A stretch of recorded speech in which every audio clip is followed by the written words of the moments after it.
everybody. It is Friday and yeah, I'm pretty happy about that. Today I am talking about earplugs as this week's kind of float tips. I've been having really great responses and reactions to some of the previous float, the tool tips. I need to find a better name for them. Maybe I'll call them like float hacks or something like that. But I've been having some really great feedback, so I thought I would kind of continue the series. So this is video number 3. Today I'm talking about earplugs.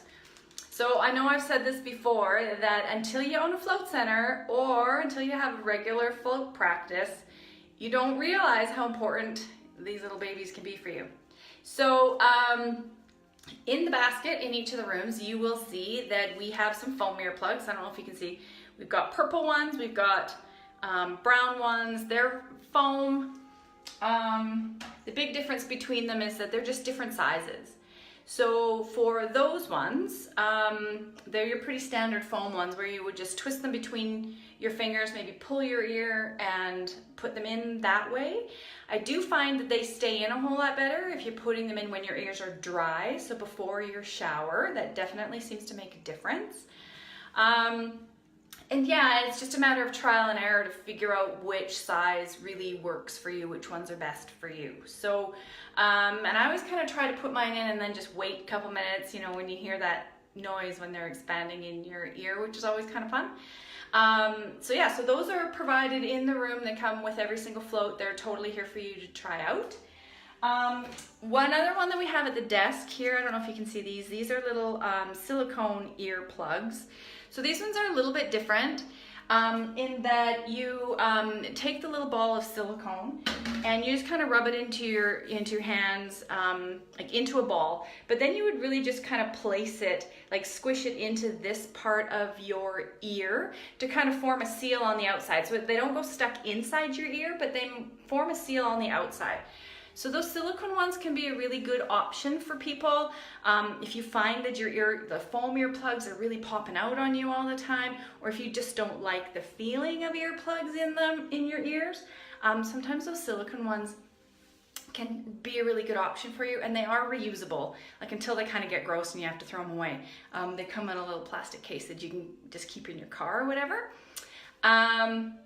Oh, yeah, in before your shower. Thanks, Warren. Yes, they just, I don't know, if they just tend to stay in or stick in your ears just a little bit if you put them in before your shower. So that is kind of my hot tip for today. And you don't need earplugs at all, of course. Again, it's personal preference. I personally don't like the feeling of earplugs, so I pretty rarely wear them. However, you do run the risk of getting salt stuck in your ear, and that can be kind of annoying, right? That little kind of crunchy noise. It can be like a bit of salt that gets kind of dried behind a piece of earwax or something like that, and it kind of dries against your eardrum and it kind of rattles and cracks. So your first line of defense against that would be to give your ears a really good rinse in the shower before you even leave the room.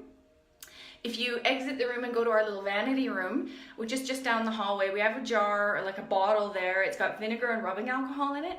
So even just a couple of drops of that solution on a cotton pad and a couple of drops in your ear can help to, the vinegar will help to counteract the salt, and the rubbing alcohol can help to draw out any water. So we have that available for you. You can do that at home, of course, too. And swimmer's eardrops, just from, you know, any pharmacy, just kind of across the counter. Those are always really good options for you as well if you get home and you find that you got a little bit of that annoying salt stuck in there. So, but yeah, a good rinse after your float is complete is really a good line of defense, whether you wear the earplugs or not. So hope those tips help.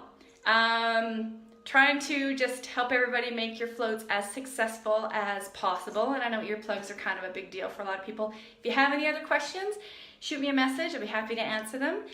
We still have a bit of space for floats this weekend, so give us a call if you're looking for a really great option to kind of chill out and ease into the weekend.